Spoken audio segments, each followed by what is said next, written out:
সবাই ইনকাম করে, আপনার ছেলেরা সবাই করুক, করুক না, গরিব মানুষ খাক না কেন?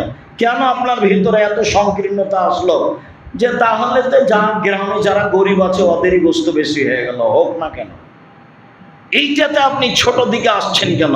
গোস্ত 3 ভাগ করতে হবে, 1 ভাগ দিয়ে আসতে হবে, মাথা পিছু ভাগ করতে হবে, এটা পছন্দ হয়নি। না যাই হারাম বলতে চায় না, 3 ভাগ করা হারাম বেদাতে এ কথা বলতে চায় না। 3 ভাগ করেছেন, 1 ভাগ দিয়ে এসেছেন, বাস একটু ধৈর্যের পরিচয় দেন, ওটা থাক। ওটা যারা দেয়নি তারাই ভাগ করে নেক, আর নাহলে আরও কিছু কম দিয়ে আসেন। গ্রাম্য পঞ্চায়েত শুধু কুরবানির দিন দেখতে হবে, নামাজ পড়ে না সেদিন দেখতে হয় না, শুধু ওই ফেতরা দেওয়ার দিন দেখতে হবে। সর্দার সাহেব, গ্রামবাসী ভুল হিসাব। আমি অনেক দিন থেকে গ্রামে বসবাস করি না, গ্রামের কর্মকাণ্ড আমাকে ভালো লাগে না, আজও আমি পছন্দ করি না। তবে আমি আপনার সাথে আছি মর্মে। আজকেই আপনাকে দলীয় দাপট দেখাতে হবে, ক্ষমতা দেখাতে হবে, গ্রাম্য সর্দারের গতিবিধি দেখাতে হবে, তা নয়, এটা ঠিক নয়। ভাগে কোরবানি করিয়েন না। কম টাকা দিয়ে ভেড়া কিনেন, ছেলে মেয়ে আছে, টাকা পয়সা আছে, 10টা কিনেন, তাতে আসে যায় না। 3 ভাগ করলে গুনাহ হবে না, তার চেয়েও কম করেন, তবে যা দিয়েছেন তা ভাগ করিয়েন না। ভাগ করলে পাপ হবে এই কথা আমাদের তদন্তে আসে না, তবে ভাগ না করাই ভালো। আরও দেন, বেশি দেন, যারা দেয়নি তারা বেশি পাক। বলছিলাম কুরবানি, যে ইব্রাহিম আলাইহিস সালাম যখন বললেন, আব্বু আমি স্বপ্নে দেখছি তোমাকে কুরবানি করছি, তোমার মতামত কি? তখন ছেলে বলছে, আব্বু আপনি আমাকে ধৈর্যশীল পাবেন, আপনি যা স্বপ্নে দেখেছেন তা বাস্তবায়ন করুন। বাপ বেটা একমত, এখানে কোনো কথা নেই। ছুরির নিচে লোহা লাগানো হয়েছে তাই ছুরি কাজ করে না, কথা মিথ্যে। চোখে যেন দেখে ভালোবাসা না জন্মে, তাই ইব্রাহিম আলাইহিস সালাম চোখে কাপড় লাগিয়েছে, এগুলো সব ডাহা মিথ্যা কথা, ইতিহাস, এগুলো মানুষের বানানো। বাপ বেটা একমত, দেখে কুরবানি করতে হবে, এই কথাই ঠিক। আর আল্লাহ বলে দিয়েছেন ছুরিকে, বাস তুমি কাটবা না, কিয়ামত পর্যন্ত ছুরি যদি আর ঘষতে থাকে ইব্রাহিম আলাইহিস সালাম কাজ হবে না, আল্লাহ বলে দিয়েছে। জড় বস্তু আল্লাহর কথা মানে, মানুষ মানে না, মানুষ নিমুখ হারাম, আদম সন্তান সেটা ভিন্ন কথা। জড় বস্তু যে আল্লাহর কথা মানে তা দেখবেন, এই যে দেখেন ছুরি কাজ করে না। জড় বস্তু যে আল্লাহর কথা মানে তা দেখবেন, এই যে ইব্রাহিম আলাইহিস সালামকে আগুনে ফেলে দেওয়া হলো, আল্লাহ বলছেন আগুন কুনি বারদাম ওয়া সালামা, ঠান্ডা, বাস শীতল হও। ইব্রাহিম জ্বলে যায় না যেন, এই যে আগুন কথা শুনে ঠান্ডা হয়ে গেছে। ওই যে 1 লোক 99 লোককে হত্যা করার পরে জিজ্ঞাসা করলো বাঁচার পথ, তো বললো বাঁচার পথ আবার 99টার পরে না, তাহলে তাকে আর রেখে কি হবে, তাকে বললো 100টা বাঁচার পথ। ওই যে গ্রামে যাও, তো গ্রামে যাওয়ার সিদ্ধান্তেই সময় শেষ। যাওয়ার চেষ্টাটা দেখালেন আল্লাহকে যে আমি তো খুঁজছিলাম পথ। তো 2 দল ফেরেশতা আসলো, মেপে দেখো কত দূর গেছে। আল্লাহ মাপতে লাগিয়ে এই গ্রামকে বলছে যে পিছে হটো, আর ওই গ্রামকে বলছে আগাও। এই যে পিছে হটে গেল, আগে বেড়ে গেল। জড়বস্তু আল্লাহর কথা মানে। একটা লোক নিজেকে খুব পাপী মনে করে ছেলেরাকে বলল, দেখো বাবা আমি বড় পাপী, আল্লাহ আমাকে ধরতে বললে সবচেয়ে বেশি শাস্তি দিবে, অতএব তোমরা আমাকে আগুন দিয়ে জ্বালিয়ে অর্ধেক ছাই মাটিতে ফেলে দিও, পানিতে ফেলে দিও। ছেলেরা তাই করলো। আল্লাহ মাটিকে বললেন ছাই জমা করে দাও, পানিকে বললেন ছাই জমা করে দাও, দিল। তারপরে আল্লাহ বললেন কেন এটা করলে? বলে তোমার ভয়ে করেছি, তুমি ভালো জানো। ঠিক আছে, আমার ভয়ে করেছো, তোমাকে ক্ষমা করে দিলাম।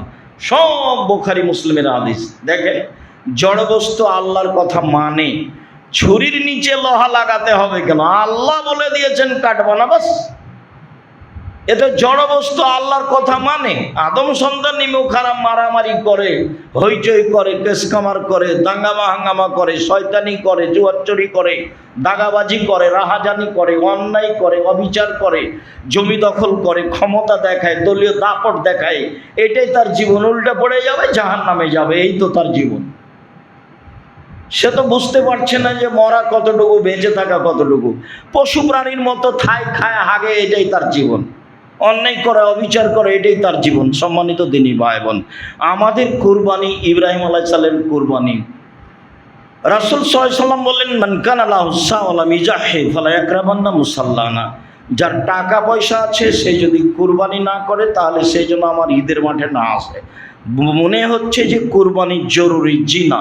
কুরবানি গুরুত্বপূর্ণ সুন্নাত, করলে বেশি নেকি, না করলে কোনো নেকি নাই। যেসব মাধ্যম দিয়ে জান্নাত কিনা যায়, যেসব মাধ্যম দিয়ে আল্লাহকে সন্তুষ্ট করা যায়, জান্নাত পাওয়া যায়, তার একটি বড় মাধ্যম হলো কুরবানি। রমজানের শেষ দশক বেশি দামি না যুলহিজ্জার প্রথম দশক বেশি দামি? তো বিদ্বানগণ বলতে চেয়েছেন যে যুলহিজ্জার প্রথম দশক বেশি দামি রমজানের শেষ দশকের চেয়ে। কেন? রমজানের শেষ দশক আছে একটা জিনিস, লাইলাতুল কদর, আর যুলহিজ্জার প্রথম দশকে আছে তিনটে জিনিস। এক, কুরবানি; দুই, আরাফা; তিন, হজ। যার কারণে যুলহিজ্জার প্রথম দশকই বেশি ভালো রমজানের শেষ দশকের চেয়ে। এত দামি যে প্রথম দশক, সবচেয়ে প্রিয় ইবাদত আমি করব কি? আমি 1 নম্বরে করব 1 থেকে 9 পর্যন্ত রোজা, সিয়াম থাকবো। 2 নম্বরে দান, 3 নম্বরে তাসবিহ তাহলিল, 4 নম্বরে জিকির আজকার। এইগুলো কাজ করে প্রথম দশককে মূল্যায়ন করব। বলছিলাম কুরবানি। আনাস রাদিয়াল্লাহু তাআলা আনহু বলেন, রাসূল সাল্লাল্লাহু আলাইহি সাল্লাম একদা 2টি ভেড়া কুরবানি করলেন, সাদা কালো শিং-ওয়ালা। নিজে হাতে করলেন, করার সময়তে বললেন বিসমিল্লাহ, আল্লাহু আকবার। আমি দেখলাম তিনি তাকে ফেলে দিয়ে চোয়ালের উপরে পা চাপিয়ে কুরবানি করেন। আয়েশা রাদিয়াল্লাহু তাআলা আনহা বলেন, আমার রাসূলুল্লাহ সাল্লাম সাহাম, রাসূল সাল্লাল্লাহু আলাইহি সাল্লাম একটি কুরবানি কেনার জন্য বললেন, অফিরাতিন কাবশান, একটি ভেড়া কেনার জন্য বললেন। এতাও ফি সাওয়াদিন ওয়া ইয়াবরুকু ফি সাওয়াদিন ইয়ানজুরু ফি সাওয়াদিন। কালোতে হাঁটে, কালোতে খায়, কালোতে সয়। কেন তিনি বললেন কালোতে হাঁটে, কালোতে খায়, কালোতে সয়? এর রহস্য রাসূল সাল্লাল্লাহু আলাইহি সাল্লাম কিছু বলেননি। তবে বিদ্বানগণ মনে করেন কালো প্রাণীর গোশতের স্বাদ বেশি আছে, হতে পারে। তিনি বললেন, যাও ভেড়া কিনো, এমন ভেড়া যে কালোতে হাঁটে, কালোতে খায়, কালোতে সয়, মুখ কালো, পা কালো, পেট কালো। আয়েশা রাদিয়াল্লাহু তাআলা আনহা বলেন, নিয়ে আসা হলো, তার হাতে দেওয়া হলো। তখন বললেন, আয়েশা একটা ছুরি নিয়ে আসো, তুমি নিজে ধারালো করে নিয়ে আসো। ফাফালা, তিনি তাই করলেন। আমাদের দেশে সাধারণত পুরুষ মানুষ ছুরি ধারালো করে। আয়েশা রাদিয়াল্লাহু তাআলা আনহাকে আল্লাহর নবী বললেন ছুরি ধারালো করতে পাথরের মাধ্যমে। তিনি তাই করলেন এবং নাম ধরে বললেন, আয়েশা ছুরিটা ধারালো করে নিয়ে আসো। স্বামী স্ত্রীর নাম ধরে ডাকবে, এতেই ভালোবাসা বেশি আছে, এই কথাই ঠিক। বলছিলাম সম্মানিত দিনী ভাই বোন, কুরবানি। রাসূল সাল্লাল্লাহু আলাইহি সাল্লাম বলেন, লা তাসবুহু ইল্লা মুসিন্না, তোমরা দাঁত ছাড়া কুরবানি করো না। ছাগল দাঁতে 1 বছরে, গরু দাঁতে 2 বছরে, উট দাঁতে 5 বছরে, মানুষ দাঁতে 7 বছরে সাধারণত। এরকম একটা বয়স। 1 বছর হলেই হবে কথা ঠিক নয়, দাঁত হতে হবে এ কথাই ঠিক। বছর না হলেও দাঁত দেখেই কুরবানি করতে হবে, যা রাসূল সাল্লাল্লাহু আলাইহি সাল্লাম বলেন। আলী রাদিয়াল্লাহু তাআলা আনহু বলেন, আমার আনা রাসূলুল্লাহ সাল্লাল্লাহু আলাইহি ওয়াসাল্লাম আইনা লোজনা, আমাদেরকে বললেন ভালোভাবে চোখ দেখে নিব, ভালোভাবে কান দেখে নিব। বারা ইবনে আযিব রাদিয়াল্লাহু তাআলা আনহু বলেন, সুইলা রাসূলুল্লাহ সাল্লাল্লাহু আলাইহি ওয়াসাল্লাম মাযা ইত্তাকা মিনাজ যাহায়া, কুরবানি কিনলে কি দেখতে হবে? তাতে তিনি বললেন, আল আরজাল বাইয়িনু আরাজহা, স্পষ্ট ল্যাংড়া হয় না যেন। অল আওয়াল বাইয়িনু আওয়ারহা, স্পষ্ট কানা হয় না যেন। অল মারিজল বাইয়িনু মারাজহা, স্পষ্ট রোগা হয় না যেন। অলাজফালাতে লাতুনকা, গায়ে গোশত নেই এমন হয় না যেন। পশু কেনার সময় দেখতে হবে লেজ ভালো, কান ভালো, তারপরে আপনার চোখ ভালো, পা ভালো, নিখুঁত কিনতে হবে। নিখুঁত কেনার পরে যদি হাত পা ভেঙে যায় সমস্যা নেই, কিন্তু খুঁতি কিনেছেন তাহলে এটা পরিবর্তন করতে হবে, এ কথাই ঠিক। বিক্রি করে আবার কিনতে হবে। পশু প্রাণী কুরবানির জন্য নিখুঁত কিনতে হবে। কুরবানির সাথে আকিকার কোনো সম্পর্ক নেই। আকিকা হচ্ছে পিতার জিম্মেদারি, 7 দিনের দিন করতেই হবে। আমাদের দেশের ভাষায় ও তো করবে আর বাপকে করতে হবে, মানে আকিকা দিতেই হবে। 7 দিনের দিন আকিকা দিতেই হবে, এটা পিতার জিম্মেদারি।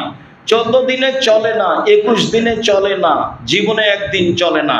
একটা হাদিসও ঠিক নয়, 7 দিনের দিনই করতে হবে। গরু দিয়ে চলে না, ওট দিয়ে চলে না, ছাগল ছাগি, ভেড়া ভেড়ি, দুম্বা দুম্বি, এই 3 শ্রেণীর 6টা প্রাণী দিয়ে আকিকা দিতে হবে। কানা হোক, ল্যাংড়া হোক, চলতে পারুক না পারুক, 2 মাসের হোক, 1 মাসের হোক, কোনো শর্ত নেই। ছাগি হোক, পাঁঠি হোক, যেটাই হোক না কেন, আকিকা দিতে হবে। 7 দিনের দিন ওর বাপ আকিকা দিতে বাধ্য। কানা ল্যাংড়ার সাথে আসে যায় না। কুরবানি নেকির কাজ, একেবারেই নিখুঁত হতে হবে, মোটা তাজা হতে হবে। বলছিলাম সম্মানিত দিনী ভাই, কুরবানির পশু দেখে কিনতে হবে, এই কথাই ঠিক। জাবের রাদিয়াল্লাহু তাআলা আনহু বলেন, রাসূল সাল্লাল্লাহু আলাইহি ওয়াসাল্লাম বলেছেন, আল বাকরাতুন সাবাতিন আল জাজুরুন সাবাতিন, গরু 7 জনের পক্ষ থেকে, ওট 7 জনের পক্ষ থেকে। মুসলিম। ইবনে আব্বাস রাদিয়াল্লাহু তাআলা আনহু বলেন, কুন্না মান নবী সাল্লাল্লাহু আলাইহি সাল্লাম ফি সাফারিন, আমরা একদা সফরে রাসূলের সাথে ছিলাম। ফাহাজার লাজহা, কুরবানি চলে আসলো। ফাস্তারাকনা, আমরা অংশগ্রহণ করলাম। গরুতে 7 জন আর উটে 10 জন। বুখারী মুসলিম। সম্মানিত দিনী ভাই, ভাগে কুরবানি চলবে, এটা হাদিসে বোঝা যাচ্ছে। সফরের সাথে হাদিসগুলি জড়িত হলেও সফরের সাথে খাস করতে হবে, এই কথা বিদ্বানগণ বলতে চান না। আসলে বলতে চাচ্ছেন 7 জন না 7 পরিবার। হাদিসে 7 জন আছে, 7 পরিবার নেই। 7 পরিবারের পক্ষ থেকে একটি গরু কুরবানি করতে হবে, এই মর্মে আমি আব্দুর রাজ্জাক বিন ইউসুফ 97 সাল থেকে তদন্ত চালাচ্ছি। এ যাবৎ আমি এমন কোনো হাদিস একটা পেশ করতে পারিনি যার মাধ্যমে বলতে পারি যে 7টি পরিবারের পক্ষ থেকে একটি গরু কুরবানি চলবে, এরকম আমি বলতে পারিনি। তবে 7 জনের পক্ষ থেকে আছে, তার প্রমাণ আছে সহিহ হাদিস। 7 জন আর 7 পরিবার এক নয়। পরিবারের পক্ষ থেকে একটি পশু কুরবানি হতে হবে, এ কথাই ঠিক। কয়েকটি হাদিস।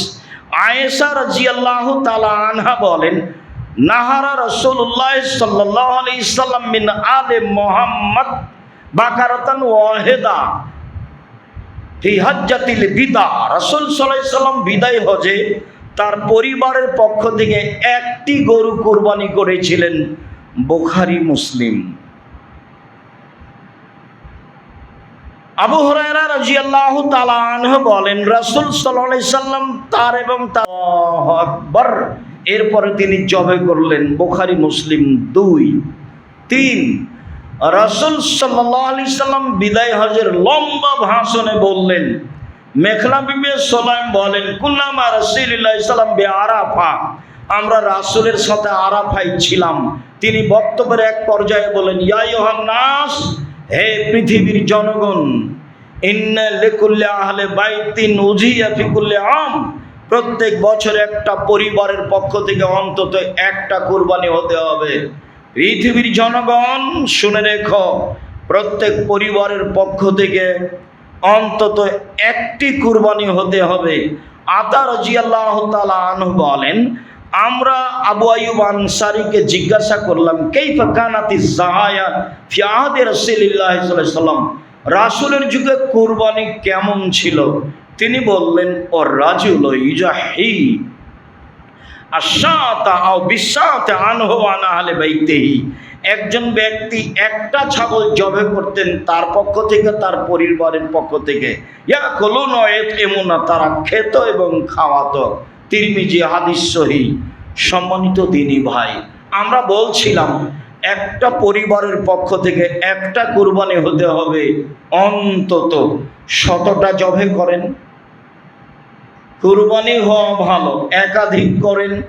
সারা জীবন ভাই ভাই ভিন্ন থাকে, কুরবানির সময় এসে 3 ভাইয়ের টাকা জমা করে একটা গরু কিনতে হবে, এই হিসাব হবে না। ভাত ভিন্ন যখন, সংসার ভিন্ন তখন, ভাত ভিন্ন যখন, সংসার ভিন্ন তখন সংকীর্ণ পথে যান কেন? আমি আমার বাপ চাচাকে চিরদিন দেখেছি ভাগে কুরবানি দিতে। আমরা যেদিন থেকে বুঝেছি সেদিন থেকে যায় না। ভাগে কুরবানি দিতে হবে আপনাকে, এটা কে বলে দিল? মানুষ দাপট দেখাচ্ছে, সেটা ভিন্ন কথা। দাপট সেটা ভিন্ন জিনিস। মানুষ তো বলছে, কে বলেছে ভাগে কুরবানি চলবে না? মানুষ তো কথা বলছে, আমরা ওর কথার উত্তর দিতে যাইনি। 7 জনের 7 পরিবার এক নয়, এ কথা বলছি। মাওলানা আব্দুল্লাহ কাফি আল কুরাইশি রাহিমাহুল্লাহ, আহলেদের শীর্ষস্থানীয় মানুষ, তিনি বলছেন একটি গরুতে 7টি পরিবার অংশগ্রহণ করতে পারবে, এরকম হাদিস আমি আব্দুল্লাহ কাফি আল কুরাইশি জানি না। ফতোয়া মাসাইল বই, 60 সালে তিনি ইন্তেকাল করেছেন, আমাদের জন্মের আগে। তার কথা চলে না, আপনার কথা চলে? একটা পরিবারের পক্ষ থেকে একটা পশু কুরবানি হতে হবে, এ কথাই ঠিক। আপনি গোস্তের আশায় কুরবানি করেন না, নেকির আশায় কুরবানি করেন। যেসব মাধ্যম দিয়ে আল্লাহকে খুব বেশি সন্তুষ্ট করা যায়, তার একটা বড় মাধ্যম কুরবানি। আপনি কুরবানিকে গোস্ত মাধ্যম মনে করিয়েন না, আল্লাহকে সন্তুষ্ট করার একটা বড় মাধ্যম মনে করেন। ভালো করে মনে রাখবেন, আল্লাহকে যেসব সন্তুষ্ট করার বড় বড় মাধ্যম রয়েছে, তার একটা বড় মাধ্যম হলো কুরবানি। টাকা বেশি আছে, রাজস্থান থেকে উট কিনে নিয়েছেন। টাকা কম আছে, ষাঁড় কিনেন। টাকা কম আছে, খাসি কিনেন। টাকা কম আছে, ছাগি কিনেন। টাকা কম আছে, ভেড়া ভেড়ি কিনেন। আজও ভেড়া 3000 টাকাতে পাওয়া যাবে, 7000 টাকা, 10,000, 20,000 টাকা ভাগে লাগে। কি বুঝাতে চাচ্ছেন আপনি? গোস্ত খাওয়ার জন্য কুরবানি করিয়েন না, মানুষের দাপটের উপরে কুরবানি করিয়েন না। আমি আব্দুর রাজ্জাক বিন ইউসুফ বলছি, আমি আপনার পাশের মানুষ, আমি আপনার সাথে আছি। আমি শরীয়ত সব বুঝিয়ে কথা নয়, ভালো বুঝিয়ে কথা এবং তদন্ত করে কথা। আমার লম্বা সময়ে একটা গরুতে 7টা পরিবার অংশগ্রহণ করতে পারবে এমন হাদিস আমি অবগত হতে পারিনি মর্মে দেশবাসী, এলাকাবাসী, নিজের জন্মভূমির লোকজনকে বলতে চাই, সারা পৃথিবীর মানুষকে বলতে চাই, আল্লাহকে সন্তুষ্ট করার জন্য অন্তত একটা প্রাণী কুরবানি করুন, বেশি করুন, ভালো হবে।